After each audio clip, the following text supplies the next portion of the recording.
All right, my biggest achievement outside of being mayor, one of them would have to be the time that I worked and did legalize professional wrestling in the state of Oregon. So. Doggy!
Hey, Joel with Backwoods Brothers, and we are so glad to have you join us today because we are hanging out with Mayor Stan Pulliam of Sandy, Oregon. Stan is actually going to be running for governor here hopefully soon in the next election. That's governor of Oregon, that is. And Tony and I are so excited to not only have him on our upcoming show, but also to talk to him here to see what he has to share with us. So let's go and jump in here with Stan.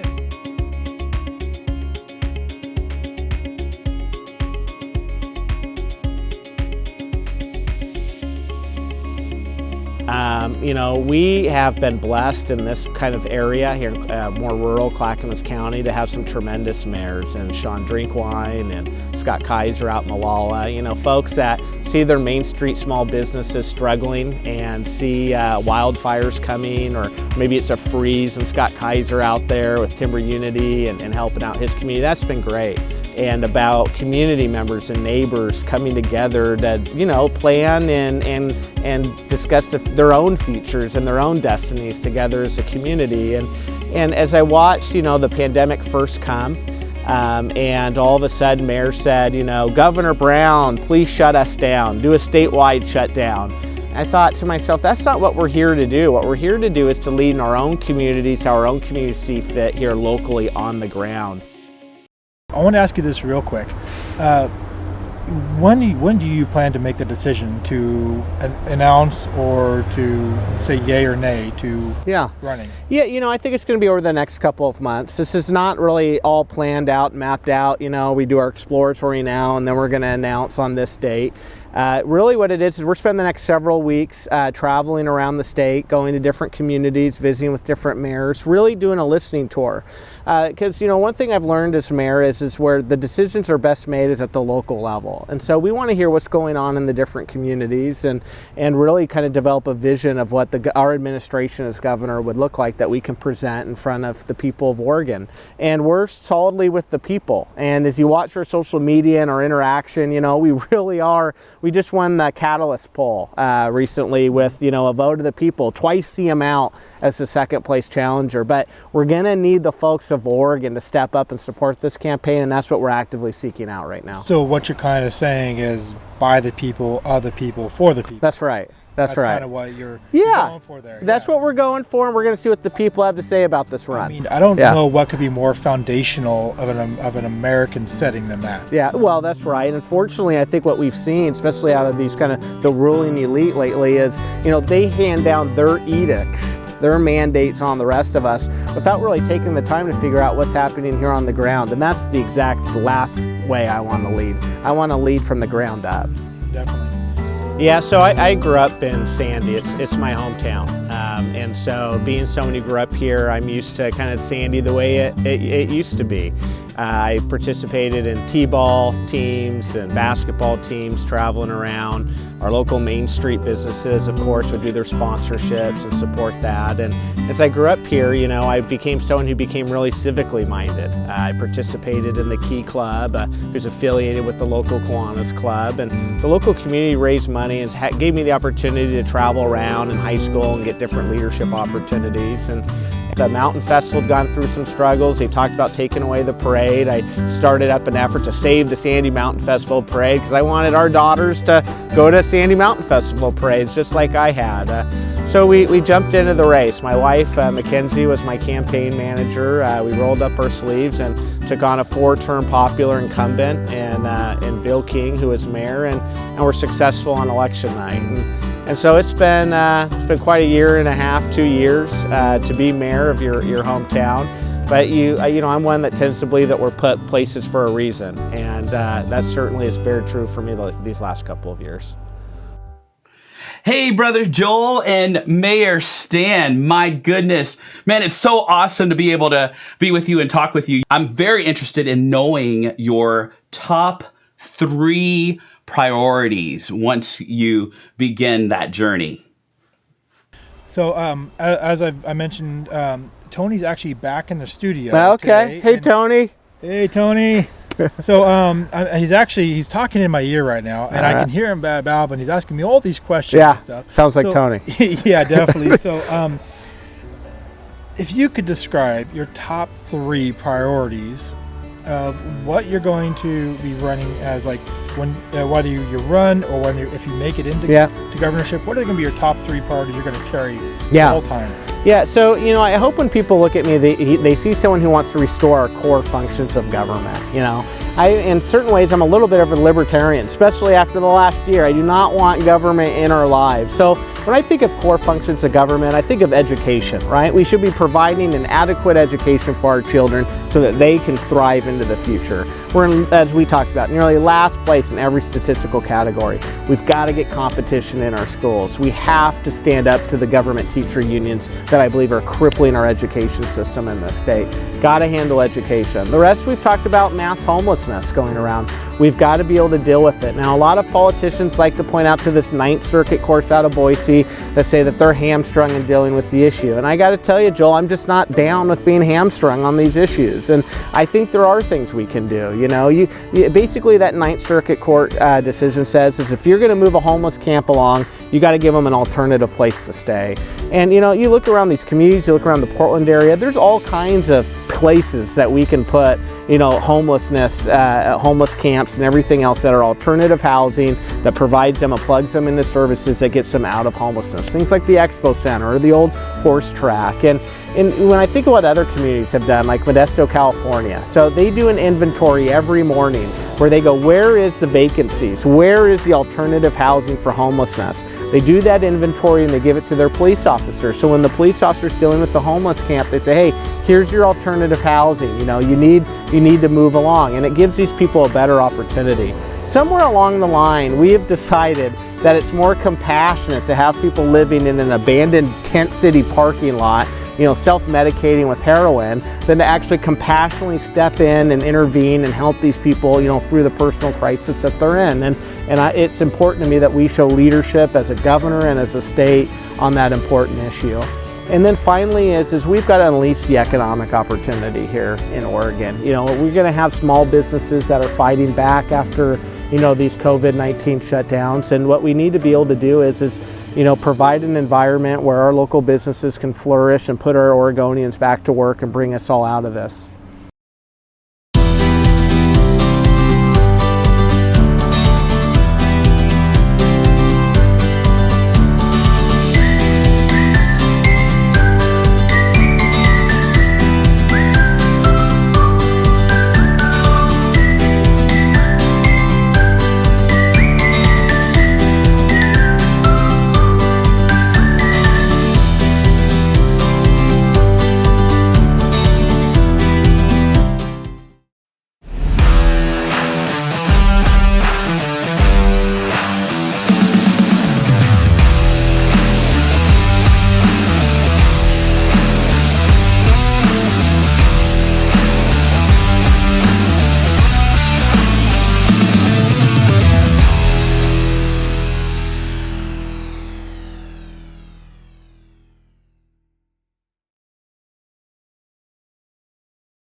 Yeah, I think I've been really successful. At the local level, the one thing being mayor has shown me is that decisions, the most important decisions, should be made locally. When I took over as mayor, I found out that our police department was $1 million in debt.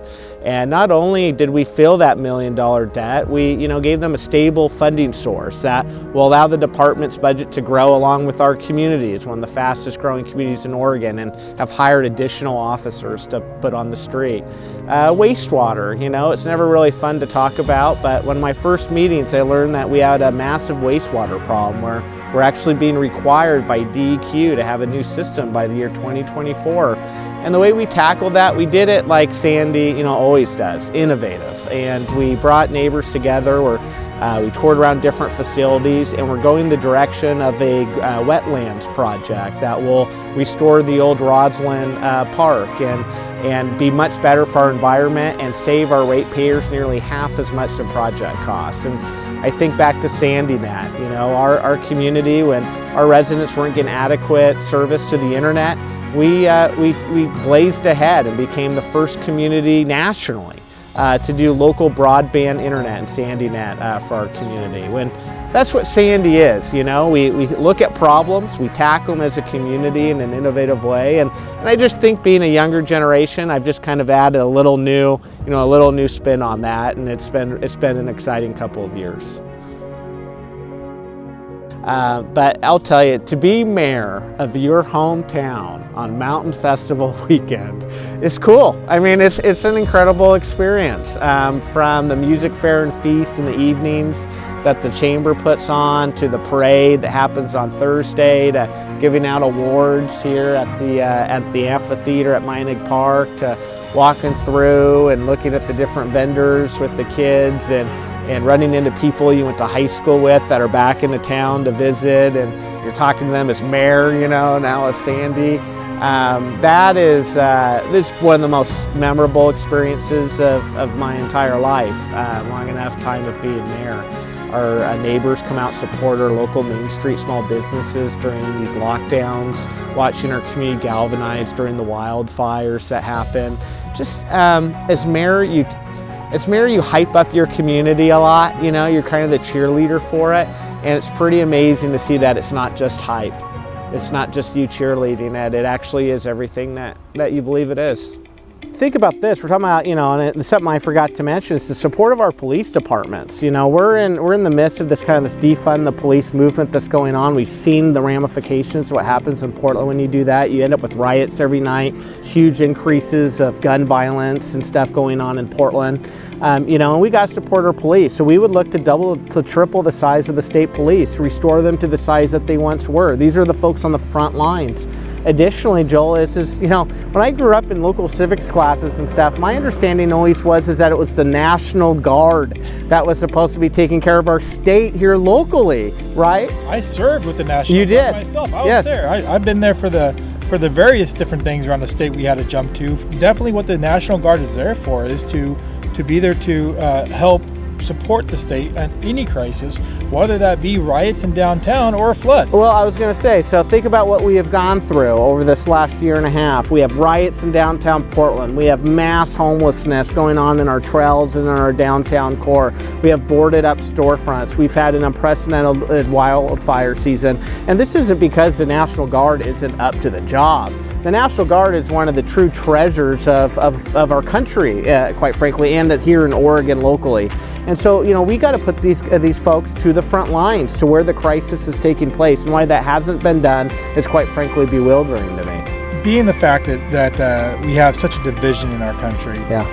And I can hear Tony saying, yeah. So being the fact we have such a division in our country, what is your plan to try to bridge that gap, from like a bipartisan movement, or just everybody just going opposite ways? Yeah.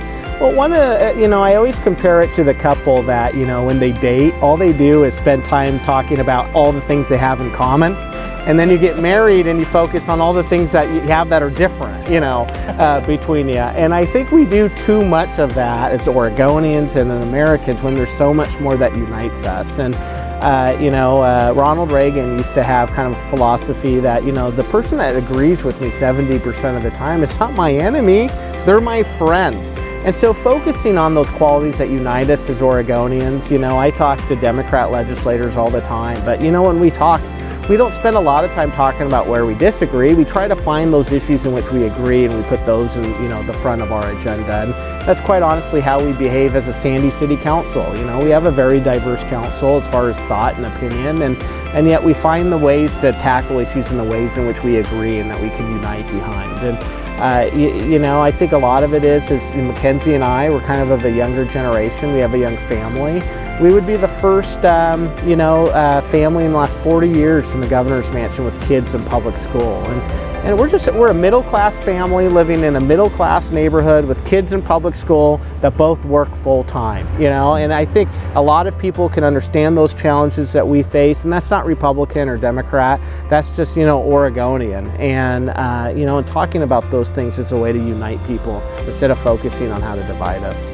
It's great how you use marriage as an example there, because what more better to define what we are as a society to some sort of union and marriage together, as a people. That's especially, right. During the disasters, recent fires, we got to see just how much could get done and how much people can unite together. It didn't matter during the fires if you were a Democrat, Republican, if you believed in this or that, because we all had a common focus. We were only neighbors. Exactly. Yeah. And that's what Oregon, I remember Oregon as growing up, was it's a one big neighborhood. Right. And it seems like we focus so much more on what's different rather than makes us the same. Yeah, it's disasters like the wildfire season is something that a lot of people don't train for as mayors. It was actually something that I'd had as a concern. And we had just had as a city council kind of a review of our emergency management system.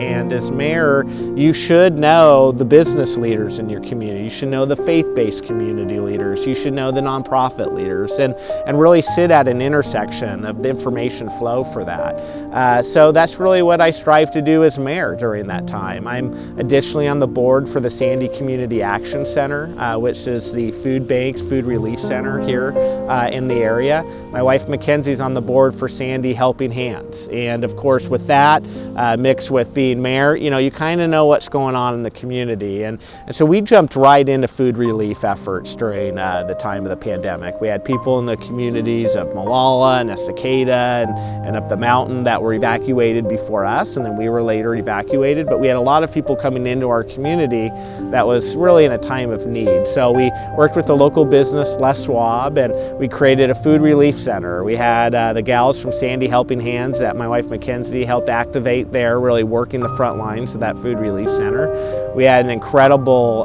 community member in Brad Magden that reached out to me that helped bring food resources of fresh food and stuff from some different organizations in the Portland metropolitan area. He's on the board with me for the Sandy Action Center. And then also made sure that we were working with local business owners like Canal Construction that could bring heavy equipment in if our police department needed it, on the front lines to move tree limbs and branches. And really just made sure that we had a resource list for our police and our emergency responders that I was able to bring to bear as kind of an intermediary with our business and nonprofit community and work to give food relief for our community. And then when things kind of were starting to go back to normal in Sandy, we worked with the great folks in Estacada to make sure, they had a food relief center, and we kind of gave the original drop-off, of food boxes for that, which I know just turned into a magnificent effort there in Estacada. So I really feel like, as mayor, as you're at this intersection, and you've got to take things kind of head on, and that's how we tackled the wildfire season this year. I remember as a kid, there was an oil spill not far from our house, and I watched as an insurance company came in and cleaned it up and made it right, and I thought, well, insurance helps people in their biggest time of need. So I work as a commercial insurance broker. I've done that for a little over the past decade now. It's not too different than being mayor. I talk to local community members, local business owners. A lot of my clients are people in the agriculture, manufacturing, hospitality industries. And you know, I went into insurance a lot for the same reasons that I went into being mayor, and that is to help people. And as mayor, especially over the last year and a half, you know, you're there for people in their biggest time of need. Hey, Joel, wait. Shoot. No pun intended. I want to talk about the Second Amendment a little bit. I want to ask Mayor Stan how he feels he's going to address issues of the Second Amendment. I lived in Alaska for over 15 years. We used guns for recreation. We used guns for subsistence. And we also use guns for your personal protection from responsible, vetted gun owners. I always say I'd rather a good guy with a gun than a bad guy with a gun. So I'm really wondering how he's going to address this topic. Okay, I hear you, Tony. Yeah. All right. So Tony really wants to know, because he's big on the Second Amendment. Yeah, sure. He wants to know what's your take on gun control? What's it going to be for a governor? What's your plan? Well, I'm a big fan of the Second Amendment. I'm a protector of the Second Amendment. Now, I'm not one of these guys. You know, I'm not a gun enthusiast. I'm just not. I didn't really grow up around guns. But you know what I am is I'm a constitutional enthusiast, and I believe strongly in the Second Amendment, the right to bear arms. I believe in self-protection, the right for self-protection with our guns, and I do not agree with, you know, I think we have enough gun laws on the books, quite frankly. We don't need additional ones, and, you know, it's the Second Amendment for a reason, and, you know, and it's pretty strong language in there that defends our right to bear arms as well. I believe it's something along the lines of shall not be infringed. Exactly. You know, there's a statistic no one ever wants to talk about, and I've always been curious about, and that is, where's the proof that the gun laws that they're doing are actually stopping crimes from happening? Because it seems like to me that you're getting the more gun laws they put in place, the more crimes seem to be happening, and it doesn't seem like it's having a positive effect, but more of a negative effect. Yeah, you know, and so whenever you have one of these tragic events that happen of gun violence, you know, very few times have I found one of these that happened and no laws were broken. I mean, most of the time laws have been broken, gun laws in place are there, they're just not being properly enforced, you know, when these things happen. But you know, the Second Amendment is one that's there, you know, for our personal protection. And we talk all the time about as if it's the gun's fault, but we don't talk about the person behind the gun, you know, that's pulling the trigger, and all the different, you know, we have our kids, you know, on video games all day long, you know, shooting each other up, and yet we act overly surprised when some of that behavior comes into real life. And I think there's a lot of things that we need to talk about as a country, on mental illness, to just what our children, their upbringing and stuff, on what's actually happening and causing these violent acts to happen. Because guns have been around forever, but gun violence in schools are a relatively new thing. And so it's not just the Second Amendment or guns that are causing that, you know, it's something else that's going on, you know, in our country. So yeah, I mean, I continue to be a strong supporter of the Second Amendment. It's a little bewildering to me, Joel, to be honest, that the same group of people that are saying that we're going to defund the police, that are there to protect us and our families, are the same group of people that want to restrict your right to bear arms to protect you and your family.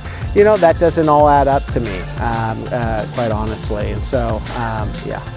I couldn't agree more. It seems like a great approach to take. Do you have anything that, like, as far as a law or an action you would take as governor that you feel would help protect our Second Amendment rights? Well, you know, quite honestly, even detracting. Yeah, I mean, it'd have to be something that I'd have to look at. You know, I think there could be some pressure, you know, to say, why don't we declare ourselves a sanctuary state of some kind? You know, we've done that on immigration issues, but, you know, I wasn't too keen when we did that on immigration issues. And so I don't know if I would be looking to kind of further, you know, that out.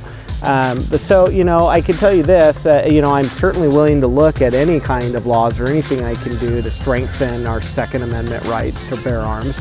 But more importantly than that, we would not be looking to further restrict. That's excellent. Sandy's an 11,000 population community. We're not, you know, as people know that drive through here, we're not overly big in size. And yet I would get in my car and I would travel around to these different communities to advocate, for this movement, this New Year's Day movement. And I just can't explain the feeling when you get into your car and you drive up and you can't find anywhere to park.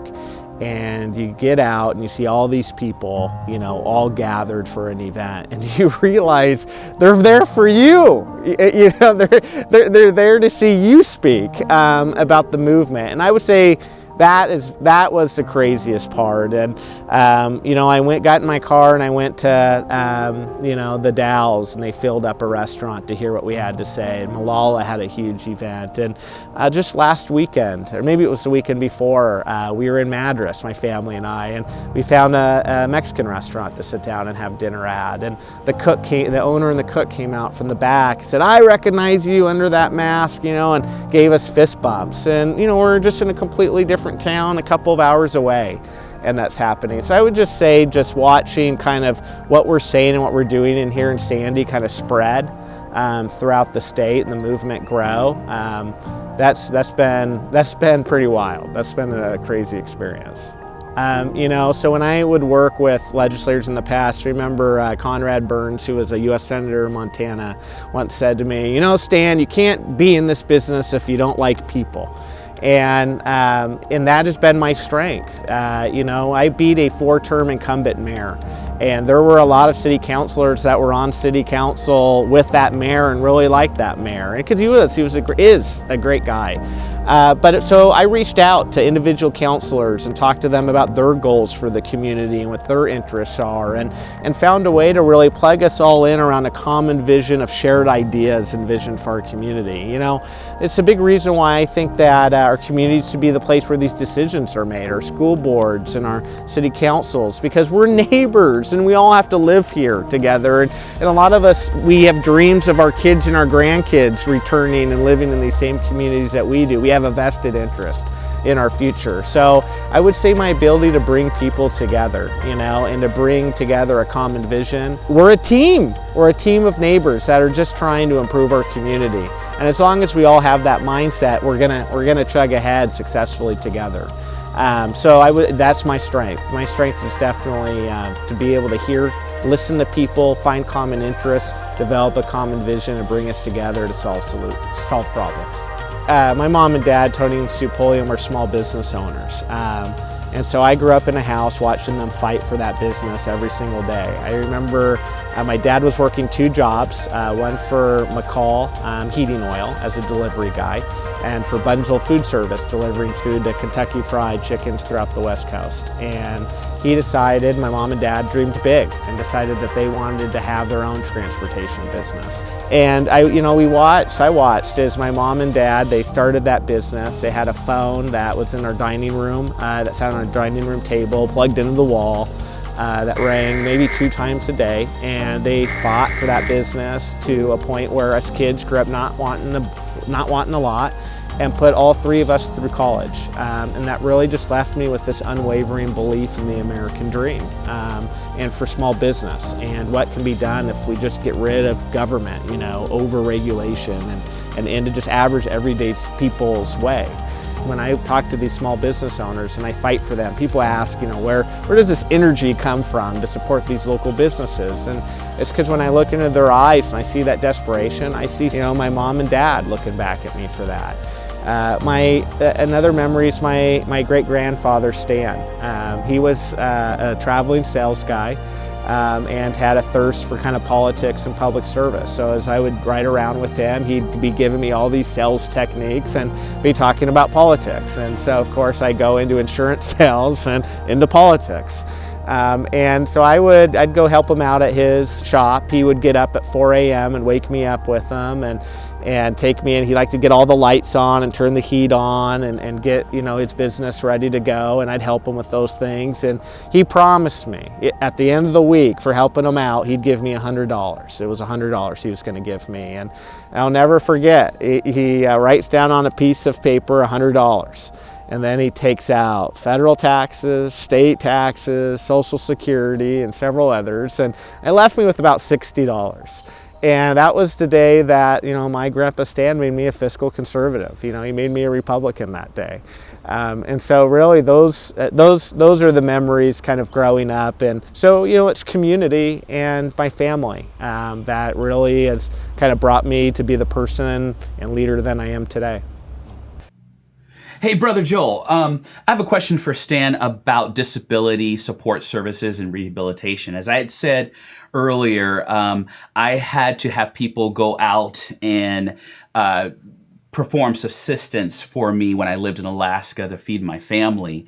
And knowing that my disability did not allow that to happen, I needed a strong advocate. I learned how to do things on my own or learn that, but I had to learn it and I had to know that there were supports out there. So disability support services mean a lot to me. And I was wondering what Stan thought about how he could further help those and support those with disabilities. Mm-hmm. What's kind of some of the things you might take to try to either support those with disabilities or something you might be able to make a change to help protect those with disabilities? Yeah, one, is leadership and being a voice for the community, with disabilities. I'm somebody that I've been on the board for the First Tee program of Greater Portland, and we oversee the children's course. And so what we do is we do life skills for children through the game of golf and for folks with disabilities and stuff, and work with, the Oregon School for the Blind and organizations like that. I believe heavily and really engaging with nonprofit organizations and charitable organizations and empowering them, faith communities as well. And then quite frankly, we've got to do better, in our schools and with our children with, allowing people to really respect others that are different than ourselves and that may have some different challenges, that we're used to facing, and to respect everybody that may be facing different challenges. So just really, it's just is to be a vocal leader and advocate and to strengthen our local community so that we can address and help assist folks that may need it. Okay, so, as you know, once it goes online, it lives forever. Yeah, yes it does. So that means one day when I'm old and gray, I'm looking back going, what was I thinking? That's right. That beard. Yeah. So if you could give yourself a future message now, whether you make it into governor or not, what would something you could tell yourself now that you're going to look back and go, that was a good message? I would say to enjoy this moment. I'm a kid that grew up in Sandy, small community, and I get the ability to even explore a candidacy for governor of the state that I love. I'm going to be traveling the state and meeting people from all over Oregon and hearing about kind of their backstories and their dreams. And really, it's just to enjoy this moment because it's not going to be here forever, whether we're successful or not. I think it's just going to be one heck of a ride, And then the thing that I always try to remind myself is that you ran to be mayor, and you ran for governor to be governor to make a difference. And let's not leave that office just saying, hey, I was once mayor and I was once governor. Let's make an impact, let's do it, make a difference, and let's take the large challenges head on, because that's why we ran to do this, And so that would be my message: is don't give up, don't water it down, don't go soft. Keep that spirit and keep going and keep striving to make a difference. All right, my biggest achievement outside of being mayor, one of them would have to be the time that I worked and did legalize professional wrestling in the state of Oregon. So, little known fact about me is in our house we have a championship belt. That was actually given to me by WWE, that's signed by all the past wrestlers, Hulk Hogan and others, and Vince McMahon. Because as some may remember, professional wrestling was actually not allowed here in Oregon for a little bit of time. Even though we have a lot of roots, a lot of people remember at Sandy bars, Portland wrestling and all that, being real popular. After the steroid time that the wrestling industry went through, it was outlawed here in Oregon, and they weren't allowed to participate.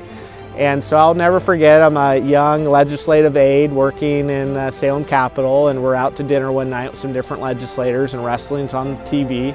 And we started talking about that it wasn't allowed to happen here in Oregon. And I said, well, we can change that. You're elected representatives.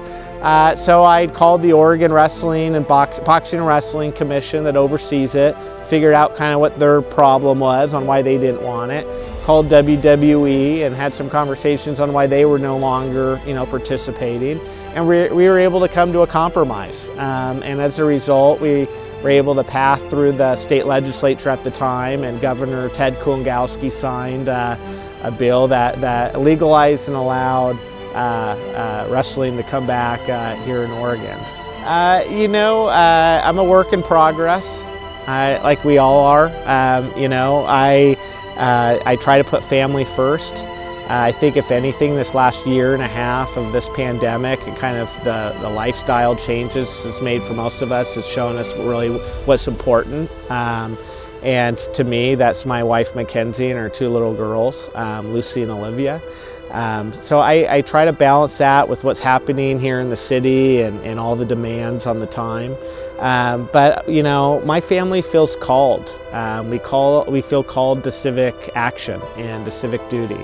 Mackenzie has served on our local school board for our kids' public charter school that they're in. And I mentioned earlier she's on Sandy Helping Hands. And now that our kids, we've seen them suffering in isolation and underachievement because of these lockdowns, she's started the Oregon Moms Union. And she's activating moms from across the state to advocate for their children. She asked a question, said the teachers have a union that advocate for the teachers, great. But who's advocating for our children? And if parents aren't, who's going to? And so she started that. And it's important to us that our children are brought up in a house where they see their parents do more than complain about the world and what's going on, but to actively get involved and roll up their sleeves and try to make a difference. And so for us, this is really this is a lifestyle for us of service. It's a balancing the two, and we try to put all of this to the side a lot and just have fun and spend time with our family. But it really is, it's in a lot of ways, this is a lifestyle of giving back and of community service for us. Well, the positives of serving as mayor is the interaction with community members and to talk to them about their hopes and dreams of what they want the future of Sandy to be. Growing up here, I have a little bit of a sense of what it's like to grow up here in Sandy. Returning here, I have a little bit of a sense of what it's like to live here as an adult and to raise your own children here. And to then kind of look ahead to what Sandy's going to be in the future it's been, that's by far the best part of being mayor, is the ability to dream big with community members and then push the community ahead towards that vision. Negatives would be having sometimes to make the hard decisions, the unpopular decisions, and decisions that are best for the community in the short term and the long term, but are not always the popular ones. And we've had to make some hard decisions, whether it's the local swimming pool or with rates for wastewater. But at the end of the day, everybody's got to flush their toilets, and you want to have a strong police department so that people are safe here in this community. But I ran to make those hard decisions. I ran for mayor because I love Sandy, and I want people in Sandy to feel safe, and I want our infrastructure to be in place for the longevity of our future, so that when my kids come back to Sandy to raise what I hope to be my grandchildren, that they have a place that's set up for them and ready for that kind of growth and that kind of future. And the things that we do today is going to lead towards opportunities that they're going to enjoy years into the future. And I think there's going to be a day where I'm driving through and my grandkid's super annoyed as Grandpa's pointing out different things in town that I was part of and part of building. And I look forward to that. That is what that's what motivates me. That's what really gives me a lot of energy, is thinking about, the fruition of, what's going to happen as a result of all the hard work we're doing. I think those are good words to go by there. So. Yeah. Okay, well, thank you so much. Thank you. I appreciate your time today. Appreciate it. Yeah, this is great. So definitely, and I think, I think you're gonna have a good, if you get a chance to, if you really go for it, I think you have a great chance. I'm hearing from people all over and saying, well, he just announced his candidacy already, because I'm ready to vote for him. Yeah, that's right. Well, and no matter what I do, the election won't be tomorrow. We got a road ahead, but we're in it. They're ready to go now, and you got a great amount of support behind you, and I just want to make sure you know that. I appreciate that. Yeah, thank you. So thank you again so much. Yep.